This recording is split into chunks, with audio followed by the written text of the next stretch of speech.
Hi, I'm Martin Slade Jr., and welcome to another edition of Beyond the Beyond.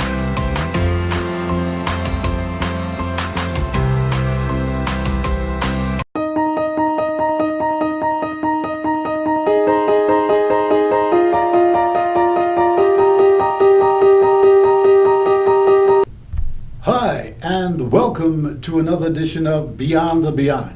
I'm your host, Martin Slade Jr. Haven't seen you for a long time, but it's good to be back.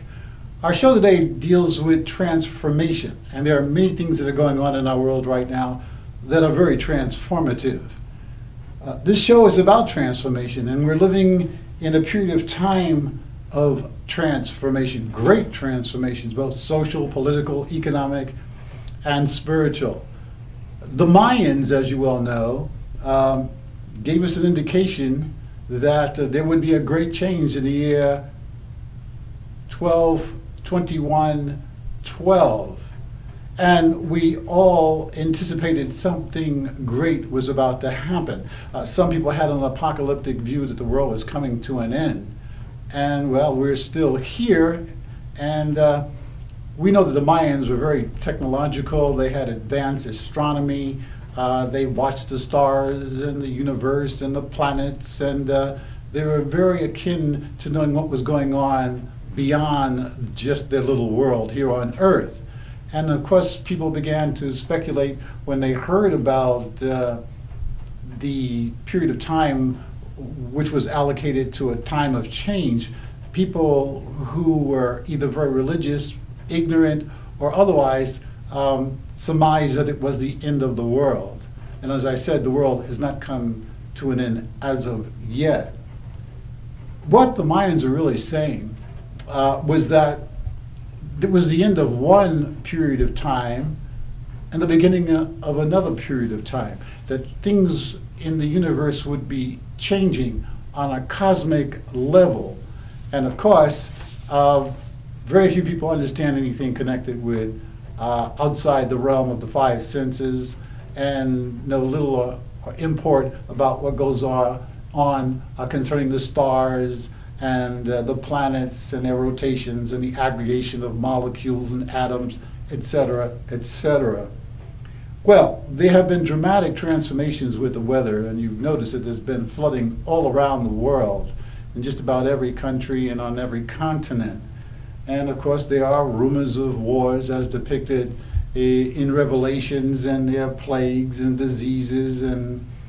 But there, on another positive scale, there's a great awakening. There's a genesis taking place where the earth, if you're not aware of it, is shifting, and it's in the birth canal, and it's shifting from its third dimensional occupation and moving towards a fourth dimensional stability. And some of us may not understand what I'm saying, but to those who are informed, our earth is changing in a spiritual sense, where we are in a process of an ascension, and that is a spiritual ascension, where old things are dissipating, and for those who are apocalyptic see destruction, but for those who are positive and who are spiritual inclined understand that it's the destruction of the old and the beginning of the new. There are also human evolutions that are going on too. Physically, gender. People are beginning to realize that they are not only what they may appear on the outside, but innately inside them there are other components that comprise them, that make up their entirety. They are entities that are beyond just the physical flesh, and they feel they're masculine or they're feminine, and maybe occupying different bodies at the same time. Transgender. There is also transhumanization, and I've spoken about this before.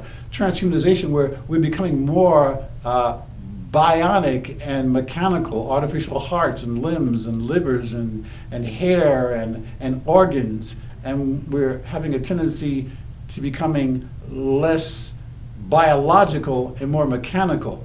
And that's another transient thing that's going on right now. there is a spiritual evolution that's going on here, and I would suggest that you look to the sky and notice that the strange phenomena that are going on, which will be depicted in this particular show. And I would like to inform you that these are portholes, stargates, entry and exit points between worlds, dimensions, and parallel universe. I'll repeat that. These are portholes, stargates, entry and exit points between worlds, dimensions, and parallel universes. And I would ask the people who are watching this to maybe extend themselves and do a little research on that. There are things that are critically important to us that we're not told or educated in our schools. There's another thing too. It is scientific that 95% of the world that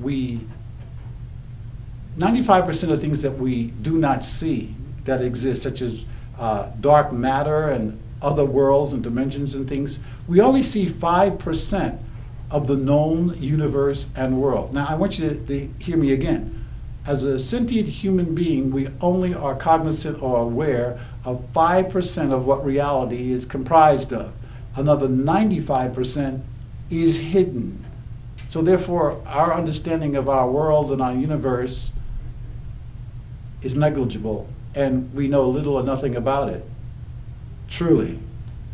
So much information that I want to relate to you that I find it difficult to cover it here, just standing here and talking to you. So I will shoot copious amounts of video and information in this segment of our show.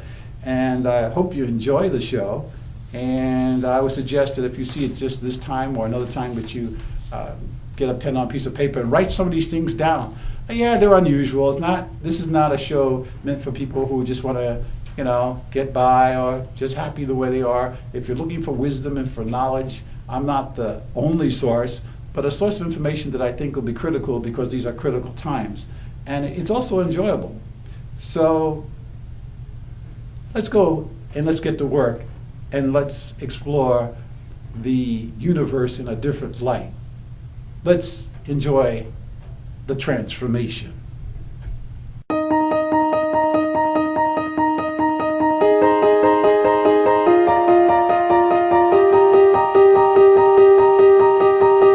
A favorite theme of science fiction is the portal, an extraordinary opening in space or time that connects travelers to distant realms.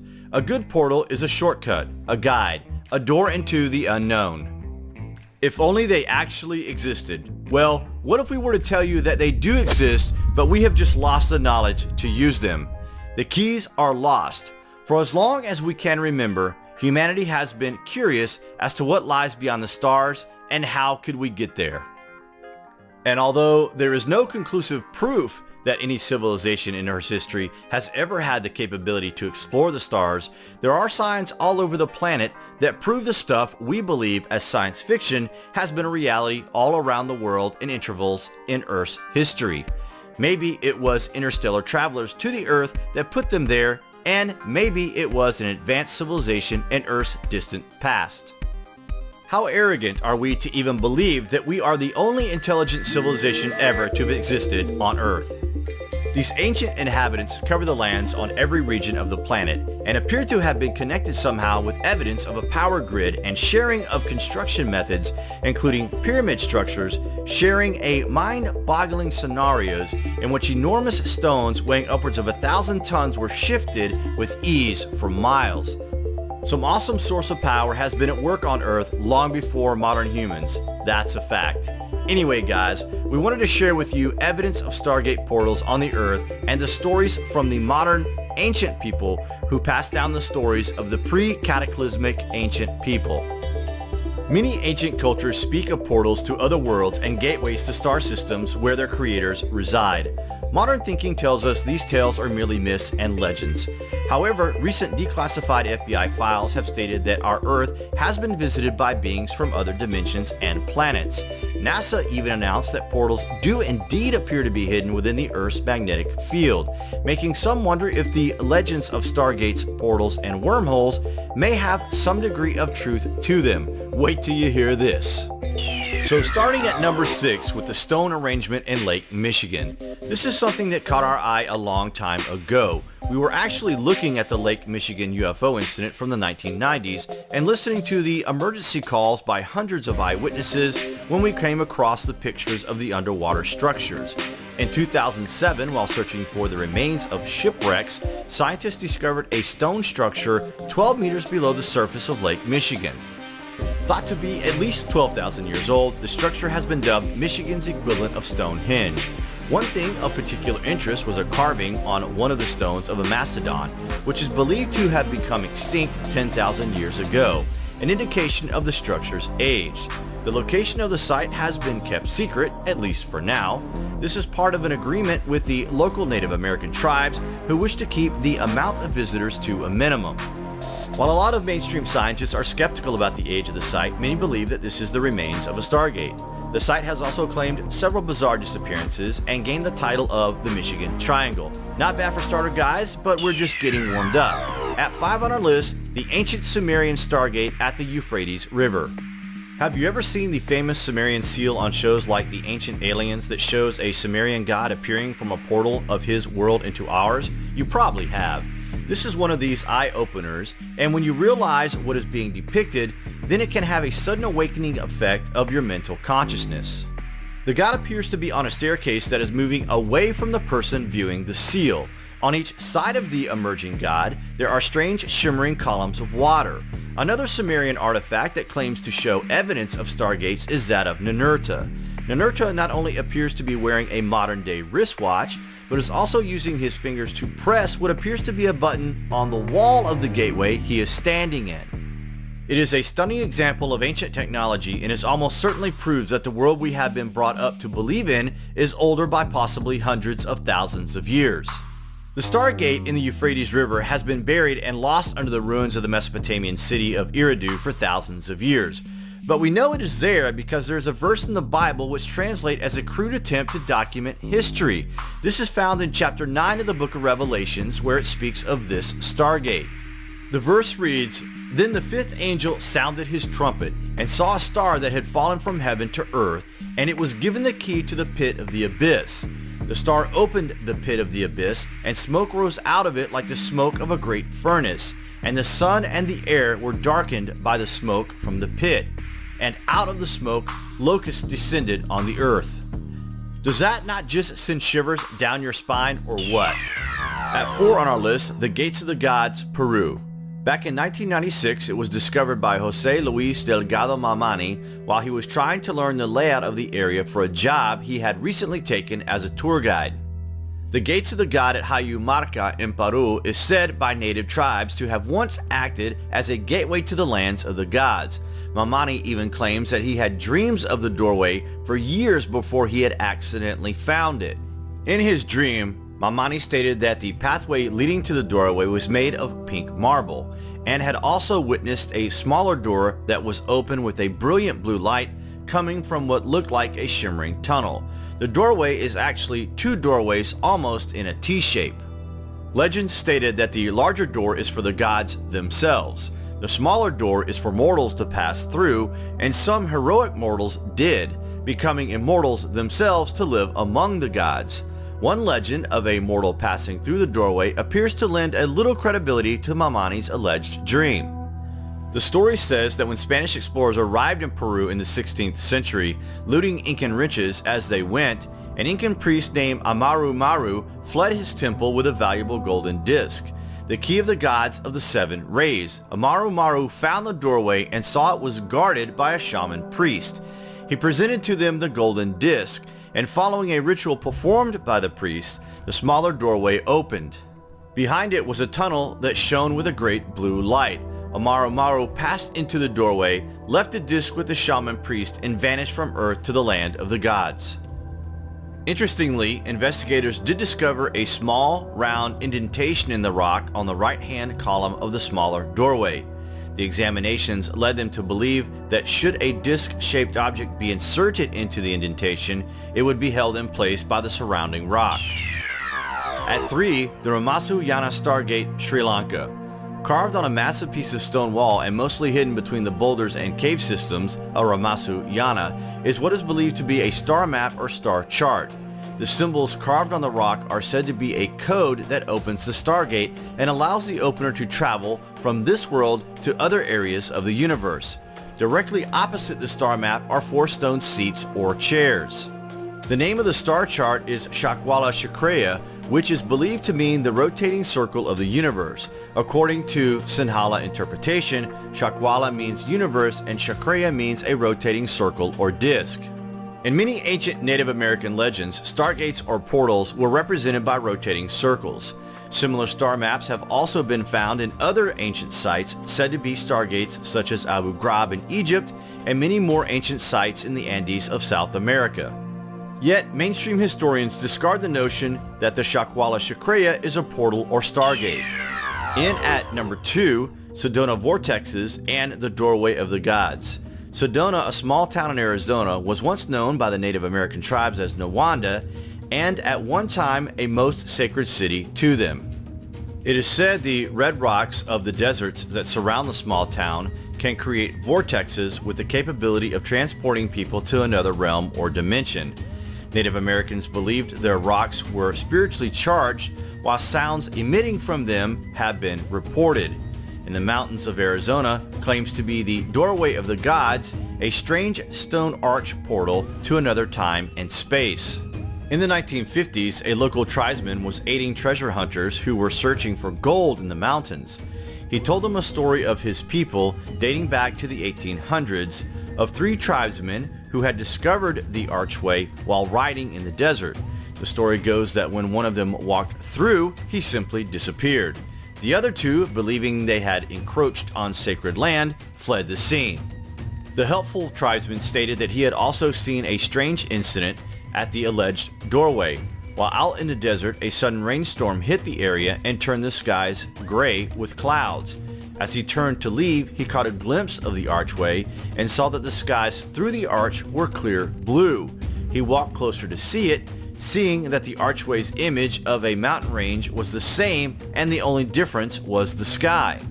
However, he too became scared, mounted his horse, and returned home. He told the treasure hunters that only his people knew of the stories. He had only spoke of it because they had shown him kindness and to serve warning to not walk through the archway should they come across it. And at number 1 on our list, Pluto's Gate. It was considered so sacred that only cult priestesses were allowed near it. These priestesses worshipped a powerful goddess known as Kybele. Kybele is known as the guardian of the gateway, and it is told that you needed permission from this goddess to move through time and space. She is often portrayed as standing next to the gate to the other world. Pluto's Gate is just one of the many mysterious places described through human history that led to fascinating places. There are countless stories similar to this one. In many cases, these gates did not only provide instant passage outside of our own planet, but even beyond space and time. And according to countless myths, these passages were used by otherworldly beings. Throughout history, we know of many tales of advanced beings who came from stars, and they were referred to as star beings. These mysterious star beings are often described as passing through portals or star doors, hence the definition of Stargate. But apart from all the ancient portals, NASA more recently have confirmed that they have discovered evidence that the Earth is surrounded with portals, particularly between the Earth and the Sun, believe it or not. Observation by NASA's Themis spacecraft and Europa's cluster probes suggest that these magnetic portals open and close dozens of times each day. They're typically located a few tens of thousands of kilometers from Earth, where the geomagnetic field meets the onrushing solar wind. Most portals are small and short-lived, others are yawning, vast, and sustained. Tons of energetic particles can flow through the openings, heating Earth's upper atmosphere, sparking geomagnetic storms, and igniting bright polar auroras. NASA states these portals are signposted, so they know how to find them, and the next giant leap could lie in our understanding of using them. Would you not agree? Small shockwaves can make a huge difference, so please share our videos, guys. Thanks for watching, and remember, the ways by which we arrive at knowledge are hardly less wonderful than the discovery of these things themselves.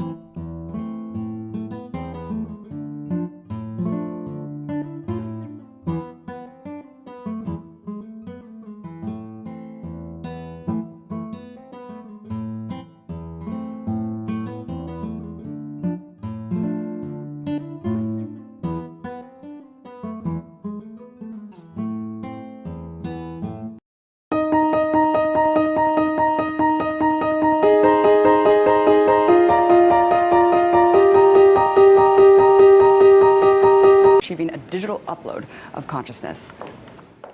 Just last year, for the first time in world history, a memory was recorded. We can actually tape record a memory and insert it back into an animal, and it remembers. This is amazing. At Wake Forest University, also in Los Angeles, they took a mouse, trained the mouse to sip water, recorded the memory in the hippocampus right here, small organ that processes memory. The mouse later forgot that. Then they shot the memory back into the mouse, and bingo, the mouse got it the first try. Next will be primates. Perhaps a monkey eating a banana will record that memory and insert it back in. And the short-term goal is to create a brain pacemaker for Alzheimer's patients. In the future, we're going to have millions of people who forget where they live, wander around. Why not have a button? You push the button, and you immediately remember where you live, who you are, who your kids are. And beyond that, who knows? Maybe we'll upload the vacation that you never had. It seems so mind-blowing to me to consider that memory, which is not a static thing, it's always changing, it's evolving depending on our experiences, can be digitized. It's really mind-blowing. But I want to ask you about something else that you mentioned in the book, the ability for telepathy. And you've actually said in the past that in the future, humans will be able to mentally contact anybody we want, see whatever image we want, and if we don't like it, we can just turn it off. That's really? Right. In the future, in fact, today we can get so that you walk into a room, we'll put on a headset, such that you can control the lights, turn on the TV, call for your car, tell your car where to go, type, dictate documents without ever touching a computer screen. And our children will wonder, how could you possibly live in a world where you had to touch the screen and you had a mouse and you had to type? Everybody just thinks and types, makes documents, controls cars. It's fascinating where we're headed, and it seems like it really is inevitable. And I think a lot is taken for granted over the things that we're already able to do now. I mean, you were just referring to these sensors in the brain that can capture images inside the brain. What are some of the other practical applications that these things could have? Well, this will replace the internet. It'll become a brain net. We'll record emotions, thoughts, patterns of behavior, and send it on the internet. Teenagers will love it. Can you imagine Facebook? You send emotions, your first date, your first kiss, your first senior prom, all on the internet. Teenagers already put little like happy faces on their emails, right? We're going to be able to record thoughts, and the movies are going to be replaced by the brain net. Movies today are a flat screen with sound. That's the movies, right? In the future, perhaps emotions and feelings will also be conveyed. This is called total immersion entertainment. It's amazing, and actually that reminds me of this new movie that's coming out now, this Johnny Depp movie called Transcendence, where it kind of takes that premise as well, you know, taking your consciousness and uploading it digitally. But I wanted to ask you, I mean, you make it sound like it's going to be a lot of fun, but it also, there's aspects that I think are a little bit terrifying. And I wanted to ask you about this new pill that's being developed that can slow down a person's perception of time. And what's being said is that, you know, this could be applied to prisoners, and given, they'll take a pill, it'll slow down the perception of time so that eight hours could feel like 1,000 years, a 1,000-year sentence.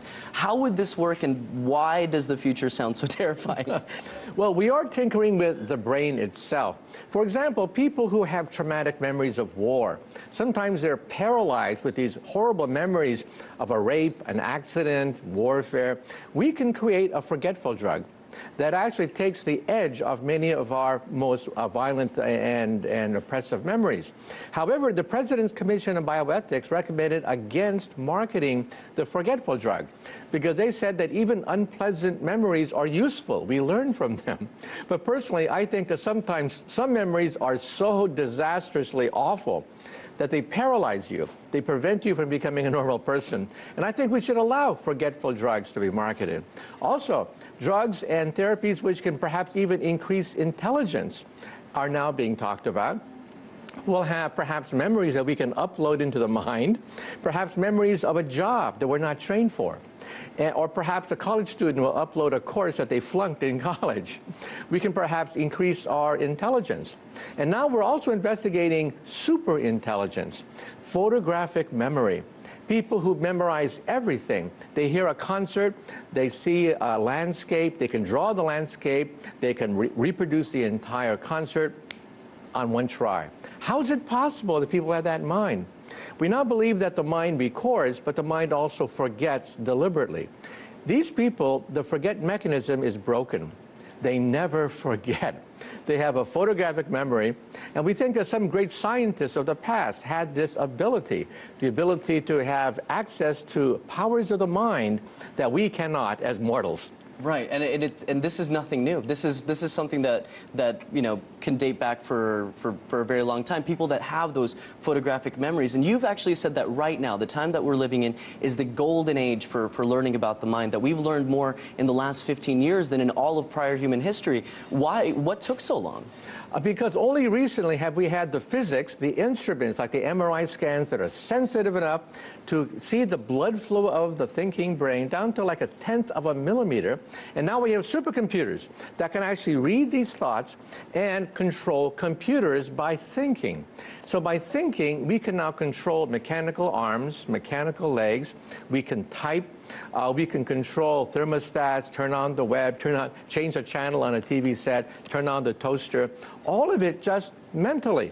And at the next International Soccer Games in Brazil, scientists at Duke University want to take someone who's totally paralyzed, outfit him with an exoskeleton, and he will introduce the International Soccer Games in Brazil. That's amazing. And actually, one of those things that I've always enjoyed about your work is you're very gifted in taking these complex theories and making them easier to understand. I wanted to ask you about this recent discovery about the gravitational waves that are essentially remnants of the Big Bang. Can you explain why this is such an amazing discovery? Well, we think that at the inset of the Big Bang, gravity waves, waves that we've never seen before, dominated the Big Bang. And now we see them with our detectors in the South Pole. Einstein predicted this 98 years ago. And it took 98 years for us to see that at the inset of creation, there were, in fact, gravity waves. Now, this is very incredible because it means that the Big Bang was a quantum event, meaning that there's a probability it could happen again and again and again, creating a multiverse of parallel universes. So our universe may not be the only universe. This result has philosophical, theological implications. If the Big Bang happened once, as a quantum event, it can happen again. Hi, and welcome back. I hope that was an enjoyable dissertation. I hope you were able to grasp some of it because this is very cerebral stuff we're talking about here. However, I don't doubt your intelligence and your desire to gain wisdom and knowledge. For those who want to go further, you can turn to your computer and you can look or follow us on the New World Generation. And you will see other shows, or just go to Martin Slade Jr. On your search engine, and you'll see there's a host of shows and series about everything from transhumanization to the astral plane and other things that you'll find rather unconventional but rather interesting. I thank you for your indulgence, and I hope you look forward to seeing more of our shows. I enjoy doing these shows, and may you be blessed and have a good life.